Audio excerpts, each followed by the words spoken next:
This is the Uplevel Dairy Podcast for dairy farm owners, managers, and advisors committed to success, profitability, and sustainability.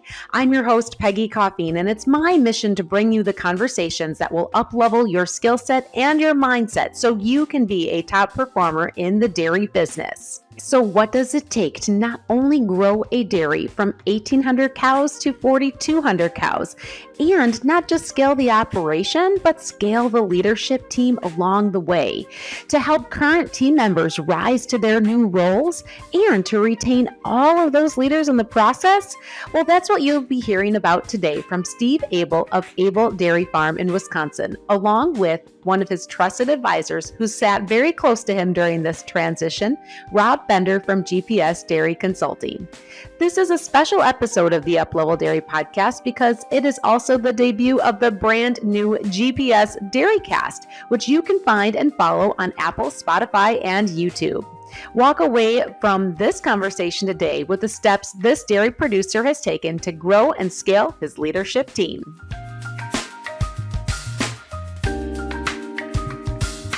The GPS Dairy Cast features the high-value insights of the GPS Dairy Consulting team's trusted advisors and the owners and managers from the elite dairy farms they serve. These conversations deliver on the GPS Dairy Consulting promise to inspire change and grow leaders. Welcome to the GPS Dairy Cast. I'm Peggy Coffeen from the Uplevel Dairy Podcast, serving as your host. And on this GPS Dairy Cast, we are talking about what it takes to not only build a high-performing team, but to maintain that talent as the dairy farming business grows and scales. You are going to push your own limits on excellence by listening to this conversation with Steve Abel from Abel Dairy Farm and his GPS advisor, Dr. Robb Bender. Welcome, Robb and Steve, to the GPS Dairy Cast. And to start out, let's take a moment to have each of you introduce yourselves. Robb, go ahead and tell us a little bit about who you are and what you do with GPS Dairy Consulting. Absolutely. Yeah, my name is Robb Bender. I'm a nutrition and management consultant with GPS Dairy, located out of Watertown, Wisconsin. Work with dairies in Wisconsin primarily, and then also into Michigan. And Steve, take a moment to introduce yourself too. I'm Steve Abel from Abel Dairy Farms, family farm. I farm with my dad and my brother. I'd be, co-owner and CEO and in charge of basically most of the day-to-day operations on the farm. So Steve, I understand that your dairy has been in growth mode, going through some growth and expansion in the past year. Give us a snapshot of what has been going on and where you're at today. Sure. So we were 1,800 cow dairy for quite a few years, hadn't really expanded beyond maybe some vertical integration on the dairy. And always the long-term plan was to grow and modernize the dairy. And we had a parlor that was 25 plus years old and time to update. We decided that we wanted a rotary parlor and we wanted to make that efficient. So we grew from the 1,800 cows to about 4,200 cows. Help of an 80-stall rotary and a couple new tunnel ventilated barns. Basically, we're pretty green to this. We've only been at it now since February when we moved into the parlors. All pretty fresh stuff. So Steve, it's all been in 2023 that you've made these leaps and changes from 1,800 cows to 4,200 cows. And now you have the rotary parlor. Now, Robb, you are Steve's advisor. You've been by his side through this expansion, but this is what you do. You're the trusted advisor at the table with a lot of very progressive dairy farmers as they grow and scale. How do you see the most successful owners and decision makers changing the way that they lead their teams in response to the growth and scale of their business in the way that Steve has? Yeah, I think it's really easy to think as a dairy producer. It's easy to think about the substantial investment that you're making. So you think about the capital expenses, you think about the building infrastructure, you even think a lot about feed purchases or animal purchases, those type of things that are certainly top of mind. And a lot of dairies will quickly turn to IT and different technologies and stuff that are being implemented too. I think the harder one to think about though is probably the leadership development and what the leadership team at the dairies looks like, both during the expansion and post-expansion. And so in this case in particular, Steve and I have spent some time working on developing the mid-level management team, which is really important to Abel Dairy and other dairies. And Steve's done an outstanding job of making sure that team is in place. So in general, looking at dairy owners that make that jump, I think it's been a progression of change for dairy owners. They've gone from being the ones doing the work themselves to managing the people doing the work over a course of time. And then there's one more shift where they're managing people doing the work to developing the leaders at the dairy, giving up quite a bit of control, allowing them to make mistakes, allowing them to grow. And they're really the ones now managing the people doing the work. So it's quite a progression over time, and it's one that Steve has executed pretty successfully. Yeah, so we've been, I want to say, working on our middle management group here for quite a few years. Initially started with Jim Barmore emphasizing that to us, and we took that pretty serious, and we started having our weekly team meetings with our guys, our middle managers, and we take those meetings pretty serious. We close the door, we sit down, everybody brings a couple challenges or ideas to the table. We work our way around. We take minutes, and then we share those minutes with everybody else in our management team, including the consultants. So we get pretty quick feedback on that. Anytime you can develop a middle manager rather than trying to hire a middle manager, I think you're better off because you have those guys already ingrained in your culture. And I think we've always done a pretty good job of that. But in an expansion, it's about systems, and you're constantly changing your systems. And you need the help of your middle managers to dial in those systems. And when you do that, you're growing not only count numbers, but the number of people that your guys are managing. And it creates some challenges. And I think as part of this, we realized maybe we didn't have some of the right guys in the right spots, or we needed to change some of their roles over time. And it became pretty evident pretty quickly to Robb and I that we needed to make some changes once we got into this expansion. So, this is a process of really bringing up those next leaders within your team. And as you said, Steve, it's easier to look within the team than to look outside of who's already got a seat on your bus to find them. So, what did that process look like for you? Yeah. So for maybe it was a little different for Robb from his point of view, but from mine, we just felt that there was a couple guys that were, I'd say, underutilized. They had some more potential. Maybe we could grow them a little bit. You're always we concentrate on work and we don't concentrate on growth as managers or leaders. And so in our case, we took one guy and we made him operations manager. We felt he was underutilized as our parlor manager, and our herd manager was probably in a position where he was with the added cow numbers, and it was going to be difficult for him to really deal with all the extra people. We made some changes. We started with doing we redid our organizational chart and figured out who was going to be responsible for who and who was going to be responsible for what duties. And we grew it from there. And then we took that baseline approach and grew it out a little bit. Consulted with Robb, sat down, had several meetings with the middle managers, and because we had to get them to buy in too. This wasn't just, okay, this is your new job and you're going to be responsible for this and suck it up. So in our case, we didn't over rush it, but we realized that if we were going to be successful over the long haul, we needed to get our hands around it pretty quick. Robb, what was your role? What were some of the ways that you were able to help assist with this big project of creating the system for identifying, engaging, getting buy-in, and elevating those individuals to become managers and leaders? Yeah, I think there were a number of steps we took throughout the process, and Steve and I consulted on it throughout the time. And it was interesting in Steve's case, it's not like this was always all done before the expansion. There were pieces done before the expansion, I would say. There were pieces that were ongoing during the expansion, and then there were revisions made probably after things started to get more settled. Because I think there's so many changing pieces at the dairy when there's an expansion of this scale that there's things you anticipate, and then there's probably things you don't anticipate. And different people's strengths suit different roles. So it's not always probably about giving people more responsibilities. It's probably fitting the job to the right person or figuring out where their strengths are and matching them. So I think in Steve's case, what we really did was we took a step back and evaluated where they're at now. And we heard him say we did the org chart from where he's at now, and then where we need it to be in the future based on the changing dairy size and scope and responsibilities.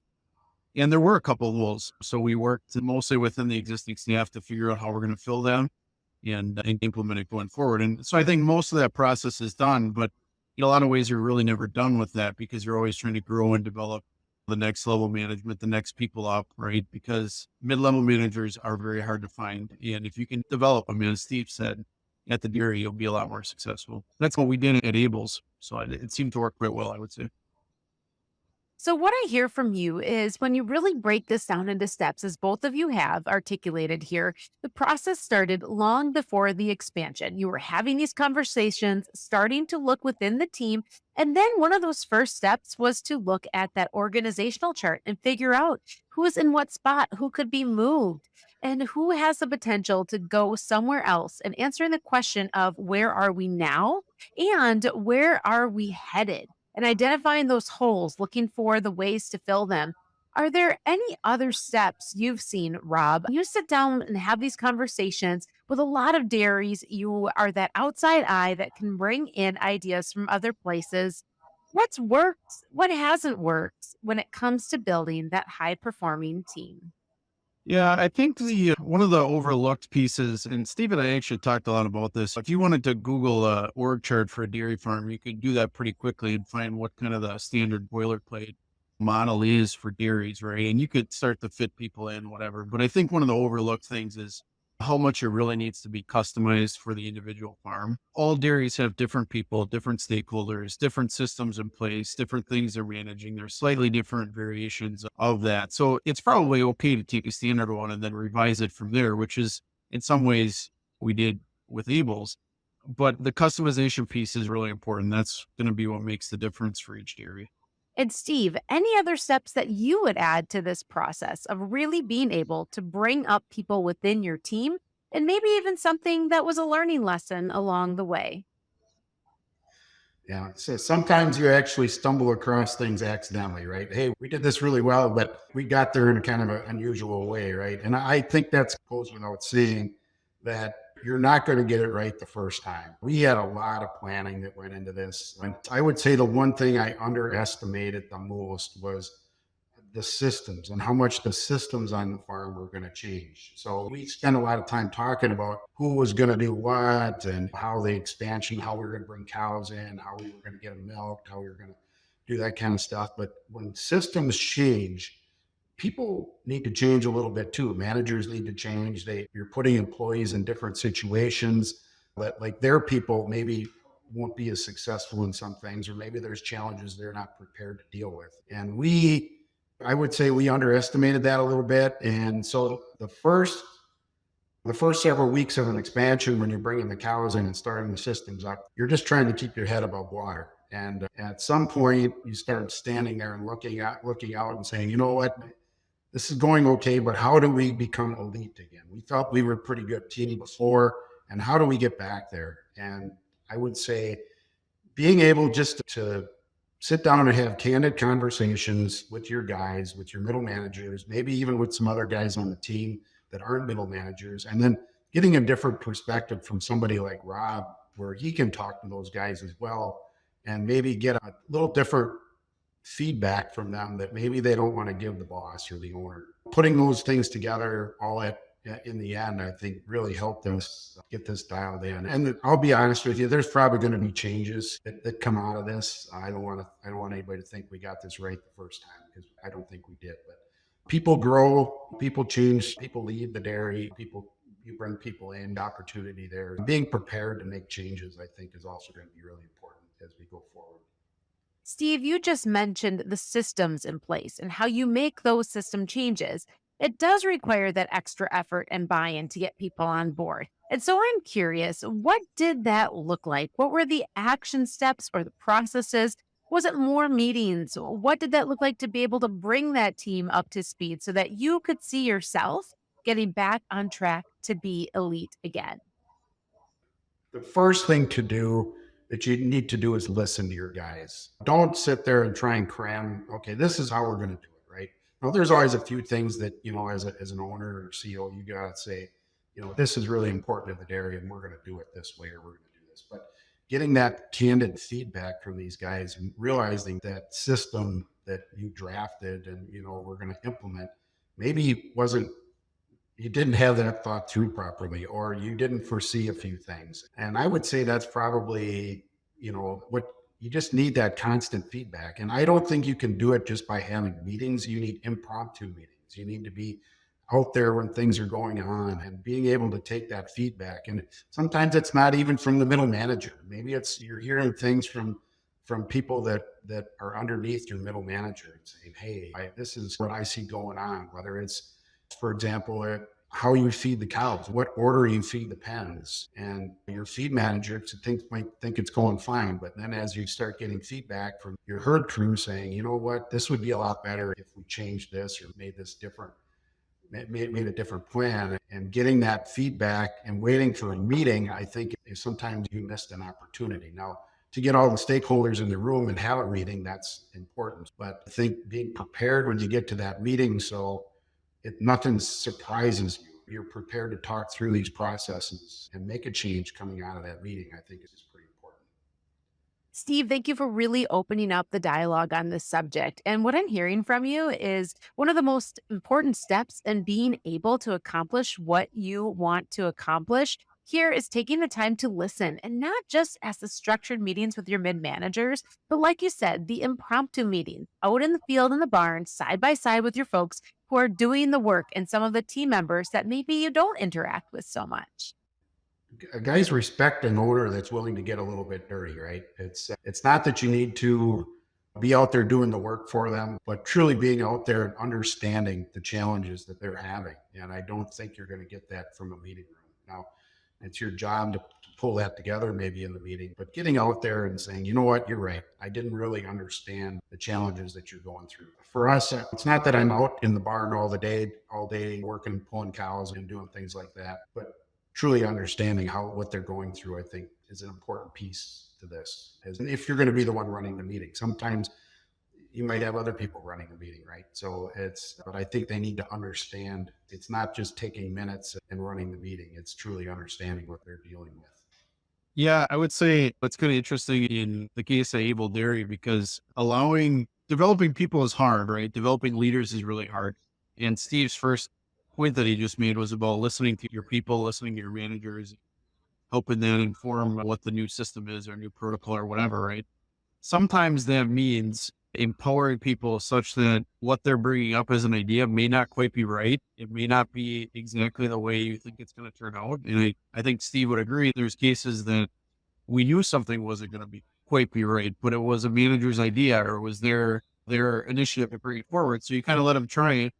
And it turns out Steve and I might be surprised. Wow, there are some really good things there, but we got to revise it a little bit or you got to change something. Letting people make mistakes, I think, is really important. Steve's got a good pulse on everything. So you're not going to let them fail miserably, right? That's not going to happen, but you do let them make mistakes. You let them learn, and that's how you develop them. And then they feel more willing to bring forward ideas when they have them in the future. And especially in this case, I think that's worked out well. That's helped empower people, and the dairy's in a really good place as a result. As you said, the dairy is a good place. Steve, your quest was to get back to that elite level. So now that you are several months into this expansion in the new rotary, the team is engaged. What are some of the wins that you can chalk up right now?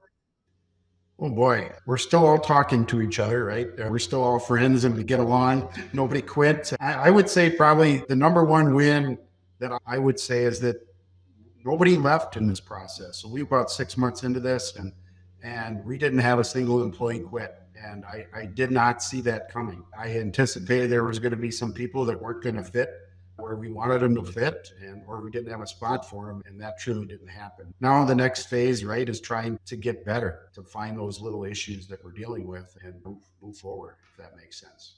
So you went through the expansion, going from 1,800 to 4,200 cows. You put in a new rotary, a new system, and not one single employee left. They must really like you, Steve. Yeah. Well, yeah.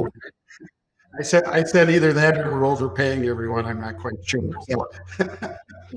Well, congratulations. That is a win. And Rob, back to you again. Here you are, the GPS consultant, the trusted advisor, a key member of the leadership team at this dairy. When you sit back and look at what this expansion has looked like, the growth and scale of Abel Dairy Farm, what do you see as the wins here?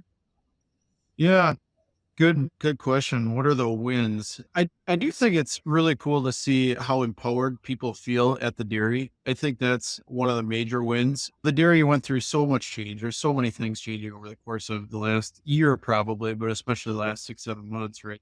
But people still feel willing to come forward with ideas or come forward with a change or a management change or a protocol or whatever. It's not a top, it's not a top down driven structure. And I think that's a sign of success when you're developing people, right? They feel empowered to bring something up. Doesn't mean they're always right. Doesn't mean that's the way it's going to be. But I would say that's one of the biggest wins at Abel Dairy is people are willing to bring forward ideas and make changes as needed. So people stuck around. The dialogue and conversation is open. Seems like everybody's on the same page with that goal of getting better and going after the next level of excellence.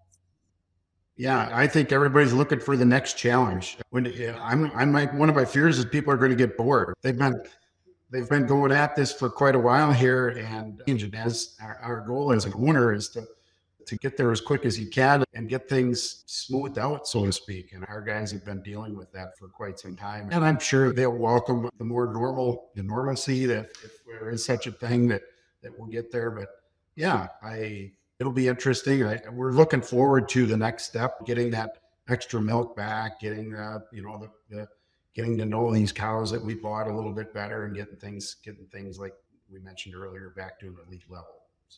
So when you look at where you came from, what you're doing right now, where you're headed, what does all of this make possible for you, Steve, as a dairy owner? What are some other results that you're seeing and experiencing now?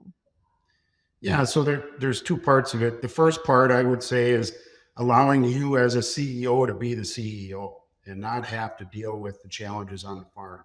And when they do come to you, they can discuss like a win. It's not always we're dealing with problems, right? They've dealt with the problem, and then you get the feedback and here's what happened. So that I'm really looking forward to. And I can already see some of that happening there. As people grow in those roles, they take it personal and they like the wins too, right? And on a personal level, it allows you, especially after an expansion, because that's all you think about. You're worried about the construction, and then you're worried about the buying cows and procuring feed and all the other things that go with that. And now you get a chance to take a little bit of a breath and say, you know what, now I can go golfing this week, or I can do whatever. It's not about I'm dealing with all the challenges that pop up. And so, yeah, I'm looking forward to that maybe just a little bit more, and letting the guys that we've developed to take care of some of those things as they pop up. And would you say you're putting out fewer fires?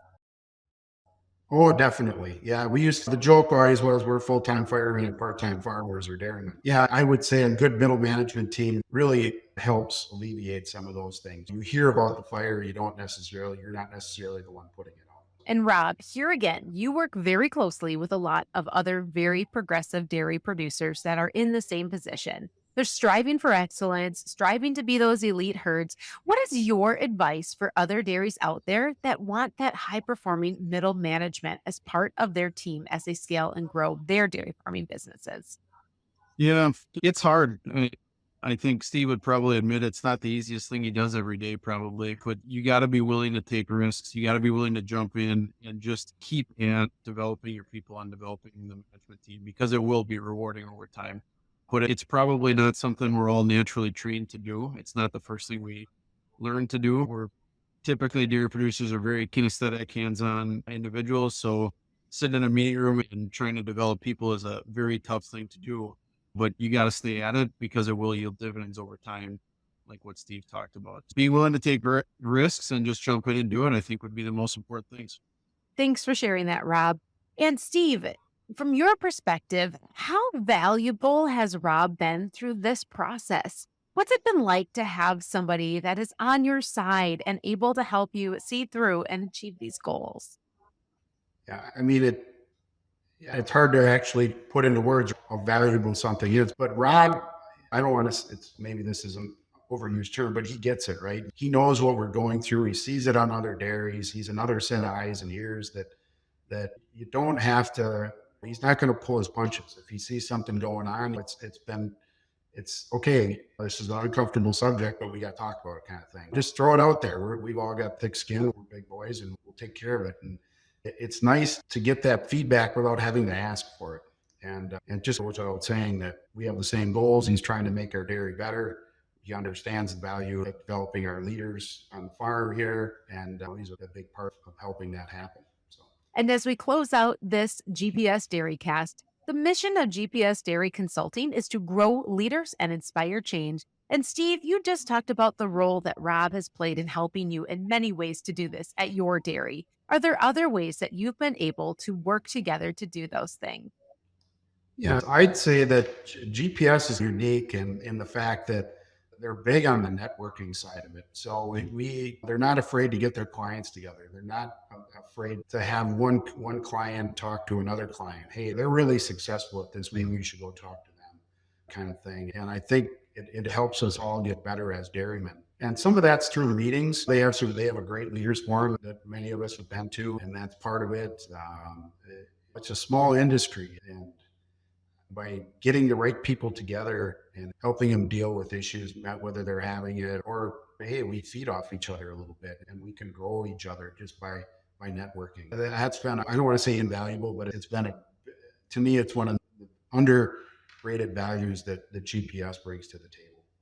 Thank you, Steve. Robb, anything else you'd like to add? No, I think to build off of Steve's point, dairy industry is a wonderful industry that's still very open to having dairy producers learn from each other. And that's one of the things we try and do is facilitate that process. So getting people in the same room that have experienced similar things or slightly different things that they can learn from is definitely a great way to learn. You definitely don't need to claim you have all the answers, but when you look around the room at other people that are very high performing, you can learn a lot from them. So that's one of the goals, certainly. And that is the mission of GPS Dairy Consulting, growing leaders and inspiring change. Thank you to Steve and Robb for jumping on with us for this GPS Dairy Cast. I'm your GPS Dairy Cast host, Peggy Coffeen from the Uplevel Dairy Podcast, and thank you for listening. The GPS Dairy Cast features conversations that deliver on the GPS Dairy Consulting promise to inspire change and grow leaders. If this GPS Dairy Cast has you looking for more ways to become an elite dairy producer, find more information in our show notes on how you can add a GPS advisor to your team. And you won't want to miss the GPS Dairy Leaders Forum, an exclusive leadership event with 2 days of learning and networking, more than 20 world-class speakers, and 9 interactive breakout sessions. The 2023 Dairy Leaders Forum will be December 5th through the 7th at Mystic Lake Hotel in Prior Lake, Minnesota. Inspire, dream, learn, do, and become more. Find forum details in the show notes.